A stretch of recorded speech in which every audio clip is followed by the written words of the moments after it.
Hello, everyone. Good morning. I'm Joseph, I'm Chai. I'm Yong. and our team sought to really increase the fan engagement piece for the WTA. And so we did that by trying to create a concept, right? We were looking at what can we do to get the fan more engaged in all aspects of the game. And so we looked to the stock market for motivation and created FanCoin, the WTA FanCoin, as a digital currency that motivates fans to buy and sell their favorite players and reap the rewards of their performance on the court. We also created the WTA fan app as the platform that houses all of the experiences that go through with the fan coin, and we'll go a little bit into how that'll work in a minute. While we were trying to develop the platform and the corresponding currency, we tried creating something that wasn't invasive, something that didn't feel like you were forced to participate when you didn't want to. We kind of wanted the experience to be very personalized so that the user could at all times say, I want more, we'll give you more, or this is enough for me, we won't push anything else onto you. We wanted to really target both fans on all sides of the spectrum, so both the avid tennis fan that considers themselves an expert in the sport, as well as the novice who's never picked up a racket. We wanted to target fans at home as well as fans that are watching games in the stadium. And without further ado, this is what we did. And so this is the home screen of the app. For those of you who trade stocks on the stock market, it should look fairly familiar. The home screen of the app on the top will show you the current state of your portfolio, right? How much fan coin that you have acquired to date, and how that's doing over time. We also show you in a quick and convenient format what matches are going on right now as a way to encourage you to further engage with the WTA. To give you more details about the player, here's the player profile. Right now we are looking at the winner of the Indian Wells Open, Naomi Osaka. She's worth $230. And how did we come up with this? Well, we have a price mechanism. The metrics that we calculated involved strength, speed, spin, agility, and a lot more. Going forward, you can also get to know the news or information or tidbits about that particular player. So all in all, it acts as like a one-stop shop when it comes to knowing the player.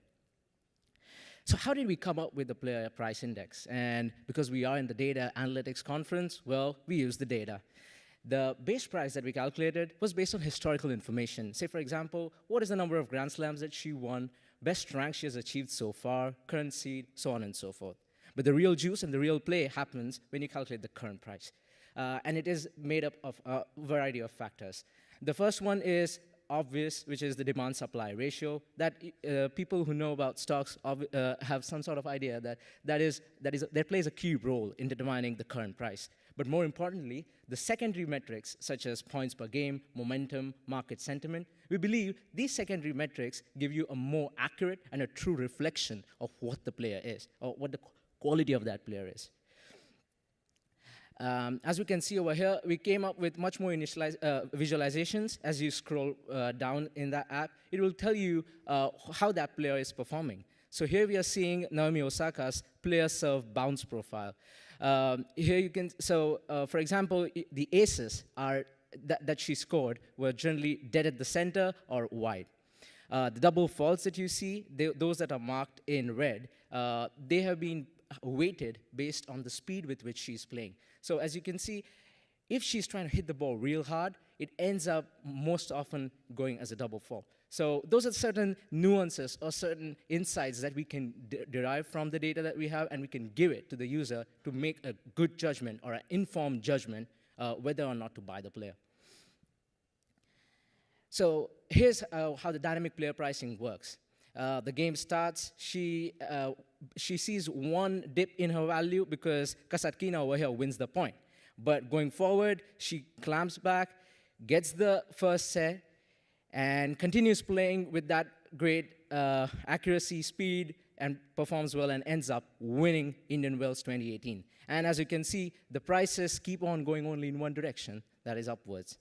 So this is how data can be used in a very informative way, and once it comes together, you really see what the potential it has. Going forward, as we mentioned, that we want to make this a truly useful experience, not just for a fanatic, but also for a casual fan or somebody who is novice at this. Once you download the app, the first thing that pops up is to gauge your level of experience or level of expertise. If, for example, you're a beginner, you can select that. And if you're trying to see the final match, you can see the match statistics, but at the same time, there's a question mark, which can give you a much more insightful information about what is going on. Say, for example, you don't know what's a deuce. It will give you much information on that. And because this is analytics, we get feedback from the user. Say, for example, have you understood what a deuce means? Do we want us to explain it further? If you say yes, we record that, we take that as a feedback, and we tailor the experience going forward, knowing what you have learned or what you haven't. Again, talking about how visualizations can be used to give insights, this is another illustration of how historically these two players have played against each other, helping the user, again, take a judgment whether or not to buy this player or the other. And so far you've seen two ways that you can engage with our application that we've created and the corresponding currency, right? You can buy and sell the players, and you can have this assisted match view to help you at all levels of the sport, whether you're a novice or an expert, get the statistics that you're interested in seeing. But we've heard a lot throughout the conference about how nowadays content creation is up through the roof, right? And attention isn't going up too. And so we're constantly competing for the attention of our fans. And so we just want to highlight two features that we created specifically for this purpose. If you look here, pay very close attention to the ball that Kataskina is going to hit, I think now.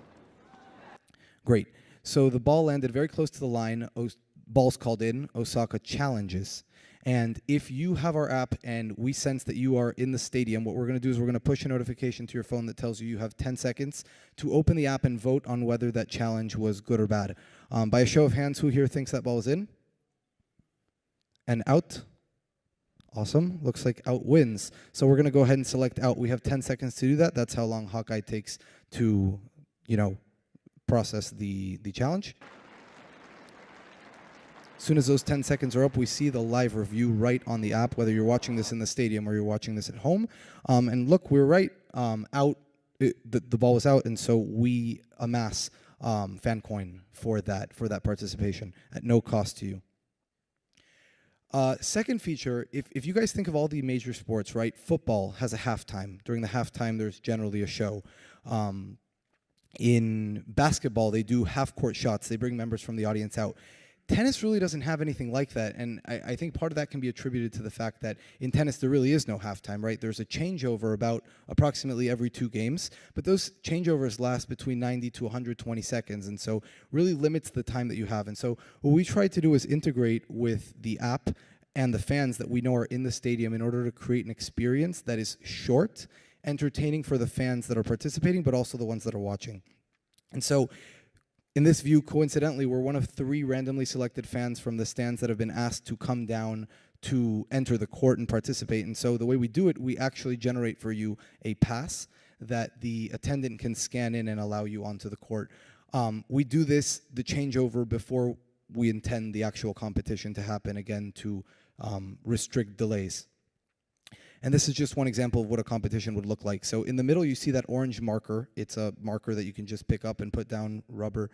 A lot of people use them for exercise on tennis courts.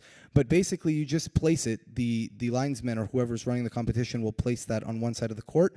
The 3 participants go on the other side of the court. They're given a racket and a ball, and they have one opportunity to try to hit that ball as close to that marker as possible. Using Hawkeye, we track which is the ball that landed closest to that marker and give a prize correspondingly with like a fan coin prize correspondingly to that user. Everybody else in the stands gets to watch, the marker's picked up, and the match can continue. Those rings right there don't actually exist on the court. They're being visualized by Hawkeye on the big screen for everybody to see in the stadium. And so set up and take down, quick and easy. Likewise, we created a similar experience with bowling, where there's going to be just one marker for you to aim down the doubles alley. The pins aren't actually there, but as you bowl, Hawkeye is going to track your velocity as well as your direction. And on the big screen, you'll actually see how many pins get knocked over. We've also incorporated smart voting with the fans. The fans are currently voting on who they think is going to win and can get fan coin based on whether their player wins or does not.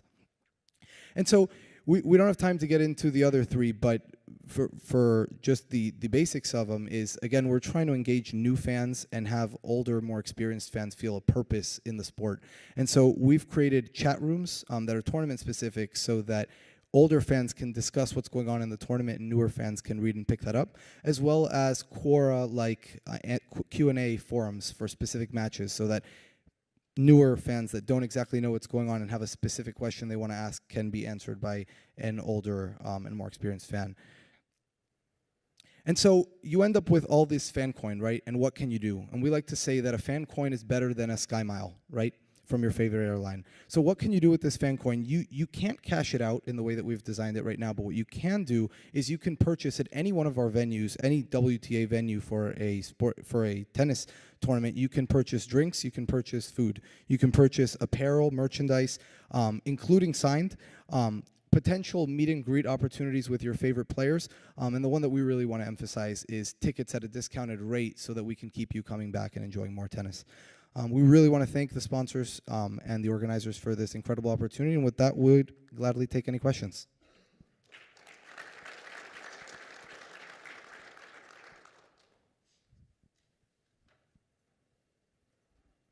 No question. We're good. Thank you.